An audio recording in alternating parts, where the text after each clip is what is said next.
سلام دوستان، روزتون بخیر. امیدوارم حالتون خوب باشه. من محمد گنجی هستم.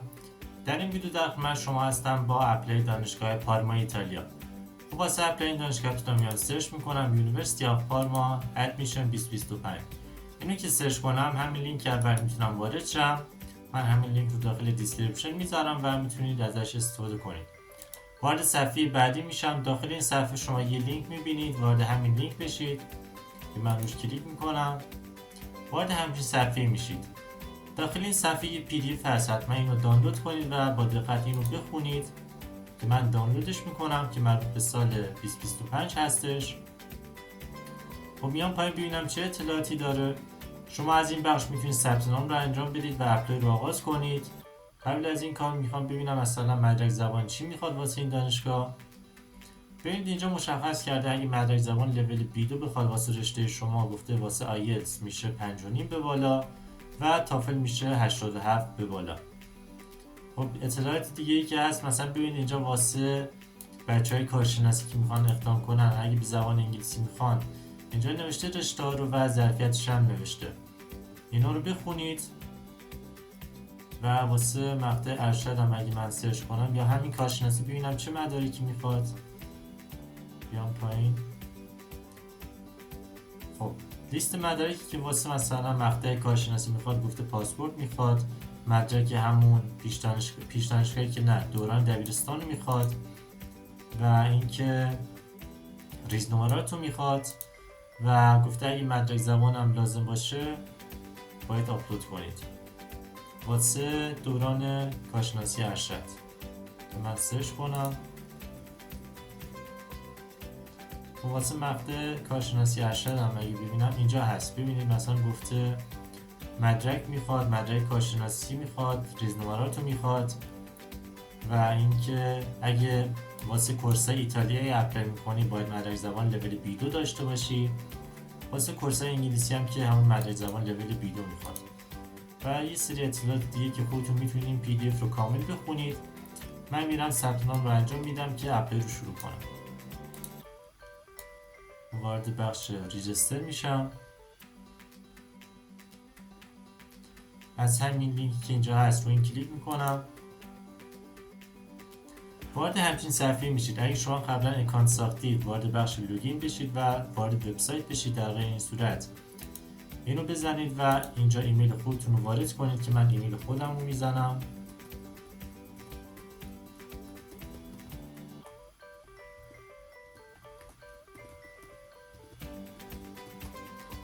بعد از اینکه ایمیل خودتون وارد کردید رو همین کلیک کنید که واسه شما یه کد میره. خب صبر کنید، الان من میرم ایمیلمو چک میکنم.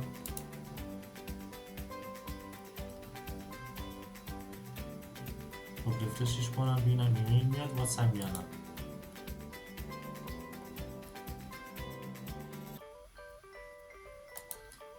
خب ببینید اینجا همین واسه دانشگاه پارما هستش، واسه هم ایمیل اومده.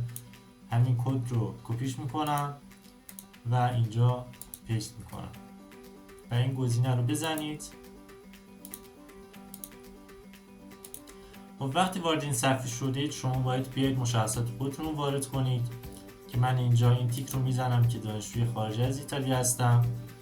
اسم خودتون رو وارد کنید، بعد نام خانوادگی، جنسیت شما که من اینو میزنم و تاریخ تولد. از اینجا بیاید انتخاب کنید و اینکه کدوم کشور هستید اینجا انتخاب کنید. شهر خودتون، شهر محل زندگی رو اینجا انتخاب کنید و بازم اینجا بیایید ایران رو انتخاب کنید که من میگردم ایران رو میزنم و اینجا ببینید شما باید یک کارت شناسایی یا همون پاسپورت رو که ما معمولا باید همین پاسپورت رو انتخاب کنیم. شماره پاسپورت رو اینجا میزنید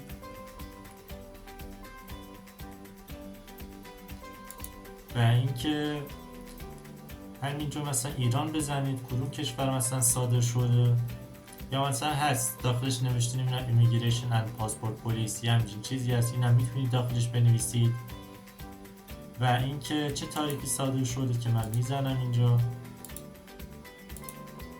و چه تاریخی منقضی میشه که اینجا میزنم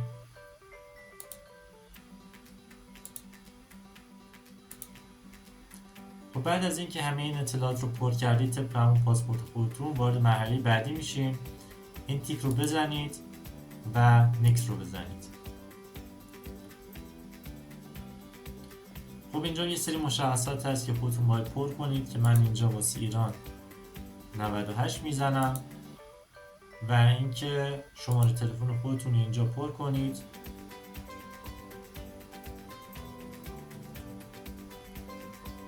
و اینجا ایمیل خودتون رو وارد کنید که من هم ایمیل قبلی رو وارد میکنم.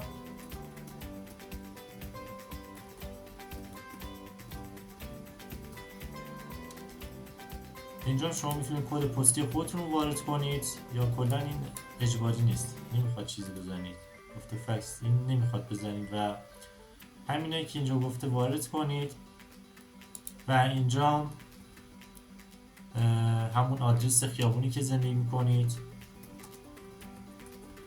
اسمش رو بنویسید و شماره همون خیابونی که زندگی میکنید. اینجا کد پستی شماست، اینجا من اشتباه گفتم و دوباره اینجا میاد شهر خودتون رو مینویسید، اینجا کشور. اینا رو رو همین چیزی که خودش گذاشته رو همین ثابت فیکس کنید و نمیخواد تغییر بدید و شماره موبایل رو اینجا وارد کنید. اینجا من اگه خواستید میتونید یه سری اطلاعات دیگه وارد کنید که اجباری هم نیست. من همینجوری اینجا رو ایران میزنم و دیگه همین مشخصات نیکس رو میزنم که برم ادامه مراحل. خب اینجا ما همون اطلاعاتی که وارد کردیم اینجا میتونیم ببینیم و میان بخش پایین اینو تاییدش میکنیم. رو همین کلیک کنید و تایید بشه. اگه اینجا مثلا خواهید چیز تغییر بدید اون گزینه دیگر رو بزنید و اطلاعات رو میتونید تغییرش بدید. خب ببینید اینجا یه یوزرنیم و پسورد به من میده که با اینا میتونم وارد شم. احتمالا واسه من ایمیل شده، بیام داخل ایمیلم نگاه کنم. اول باید برم اینو اکتیوش کنم. اینجا ببینید که من میام اینو کپی میکنم، رو همین کلیک کنید که بریم اکتیوش کنیم. وارد همچین صفحه میشید. داخل این صفحه شما باید همون یوزرنیمی که بهتون داده با اون پسورد که پسورد رو ببینید داخل ایمیلی که واسهتون اومده هم یوزرنیم رو گفته هم این کدی که واسه اکتیو کردن اومده. همین اینا رو میام اینجا پیست میکنم و اینجا یه پسورد که خودتون میتونید انتخاب کنید که من یکی رو انتخاب میکنم و دوباره همون پسورد رو تکرارش کنید.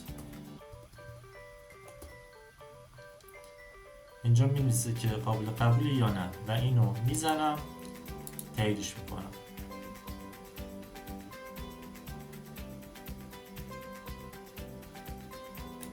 خب ببینید اینجا گفته یه سوال از شما میپرسه که اگه مثلا واسه بازیابی همین پسورد خاصی میتونید ازش استفاده کنید که من مثلا همین سوال میزنم که مثلا چه ورزشی دوران دبیرستان انجام میداد، مثلا فوتبال میزنم.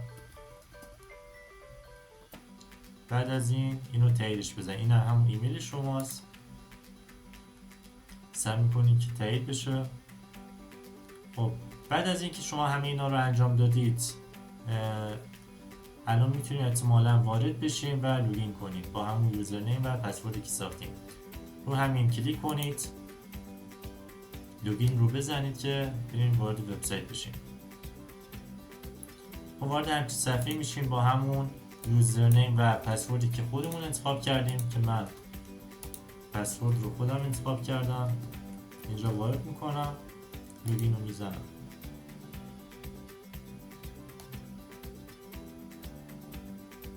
خب سعی میکنید که وارد وبسایت بشیم. خب وقتی وارد وبسایت شدید شما از این بخش الان ببینید اینو دریافت کردید، بیاید اینو روی ایتالیایی بذارید چون الان مثلا ببینید داخل پرسونال دیتا چیزی نمیاره. اینو ایتالیاییش کنید. خب بعد از اینکه ایتالیایی کردی اینجا ببینید این بخش واسه ما فرق میشه. این فکر کنم باگ سیستمه و تو همون زبان انگلیسی نمیاره اینا رو. و وقتی وارد این بخش میشیم اینجا ببینید چند تا چیز هست. مثلا واسه اپلیکیشن فورم این واسه مقطع مستر هستش و اینجا ببینید فرست سایکل واسه همون کارشناسی هستش. یعنی شما این واسه کارشناسی میخوای اپلی کنی باید رو همین کلیک کنید و اینجا ببینید سکند سایکل اینا اونایی که به زبان ایتالیایی هستن، یعنی واسه مقطع ارشد اونایی که به زبان ایتالیایی هستن روی این کلیک کنید. اینم که گفتم واسه کارشناسی هستش و اولی هم که همون مقطع ارشد هستش. پس این سه تا به کار ما میاد و میتونیم انتخاب کنیم. و حالا من اگه مثلا این اولی رو برم واسه مقطع ارشد، خب ببینید اینجا لیست همه این رشته‌ای که واسه مقطع ارشد هست میتونیم اپلای کنیم. اینجا میتونیم ببینیم که من مثلا یکیشو بزنم و نیو اپلیکیشن بزنم.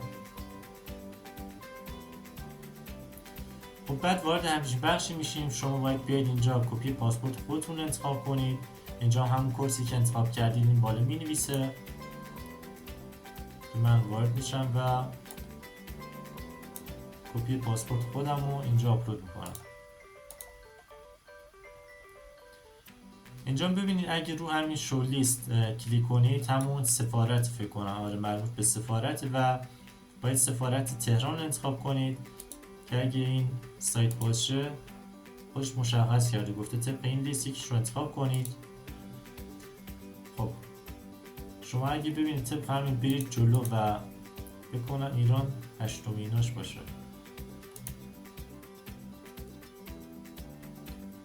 خب میریم جلو.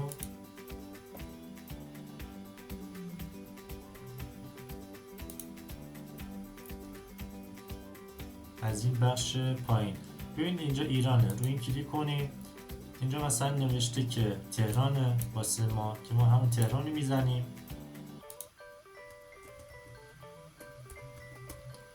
و اگه شما کشور دیگه هستید میتونید طبق این لیست پیداش کنید. و اینجا هم یه سری اطلاعات مربوط به مقطع تحصیل شما هستش که اینجا میتونید وارد کنید. اسم دانشگاه،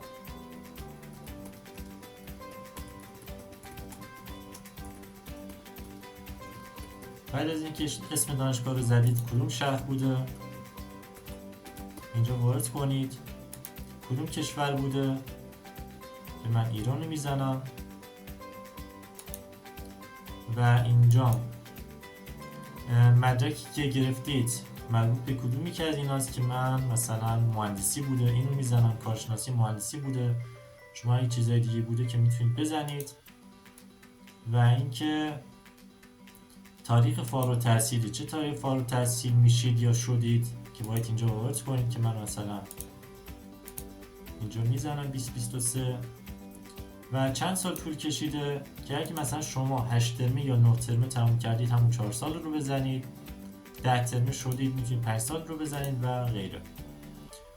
و اینم که همون معدل شماست یا جی پی ای که معمولا ما همون از 20 نمره میزنیم، مثلا من 18.54 میزنم. این پایینی هم همون دوباره معدل شماست که میتونید همون بالایی رو بزنید، ولی جی پی ای معمولا از 4 نمره هستش. اگه تونستید از 4 نمره حساب رو ببینید اینجا گیر نمیده، اگه گیر داد که از 4 نمره وارد میکنیم. و اینم که اسکیل ما که از 20 نمره هستش که نمره ما اینجا اینجوری شد. اولی همون معدل شماست، معدل کل شما.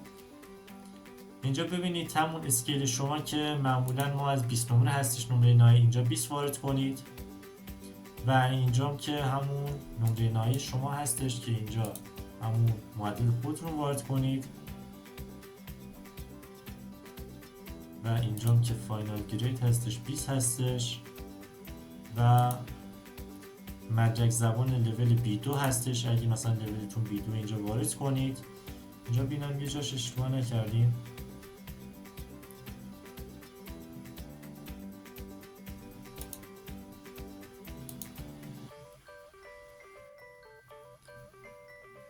خب ببینید من اینجا رو یه تحقیق کردم، الان سرچ کردم.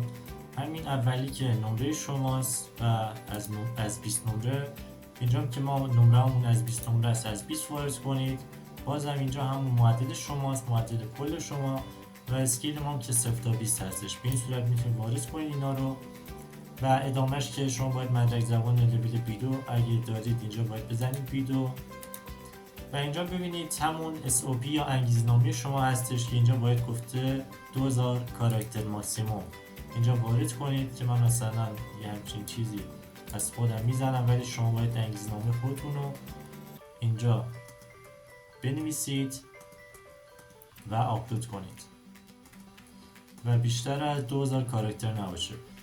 خب فرض کنید که من انگیزنامه رو نوشتم و اینجا آپلود میکنم و میرسیم به بخش مدارک. اینجا شما باید بیاید سی وی خودتون رو آپلود کنید، سی وی یا همون رزومه شما که در قالب پی دی اف گفته که من روش کلیک میکنم و اینجا آپلود میکنم. اینجا هم گفته که مدرک کارشناسی و ریزنمرات شما که در قالب پی دی اف یا زیپ هم میشه، یعنی شما میتونید همه اینا رو داخل یه فایل زیپ بذارید و اینجا آپلود کنید. ترجیحاً همون اورجینالش رو بذارید، هم ترجمه شدهش رو بذارید، یعنی هم واسه مدرک کارشناسی بیاید ترجمه شده و فارسیش رو بذارید و ریزنمرات هم در این صورت و همش رو یه فایل زیپ کنید و اینجا آپلود کنید، یا همش رو مثلا اگه پی دی اف آپلود میکنید مرج کنید و اینجا آپلود کنید. و اینجا که مدرک زبان هستش که اجباری هم نیست، ببینید اینجا استاندارد نیست، ولی خب اگه مدرک زبان دارید اینجا آپلود کنید که من اینو میزنم. تو این قسمت مدرک زبان استاندارد نیست و اجباری نیست، اگه خواستید میتونید آپلود کنید. و این بخش هم ببینید شما اگه یه سری مدارک دیگه مثل نمیدونم توصیه نامه دارید یا مثلا کلا مدرکی که به شما کمک کنه که پذیرش بگیرید میتونید اینجا آپلود کنید که من روش میزنم و آپلود میکنم. خب بعد از اینکه اینا رو آپلود کردید میام سیو میزنم و اپلیکیشن رو سند میکنم.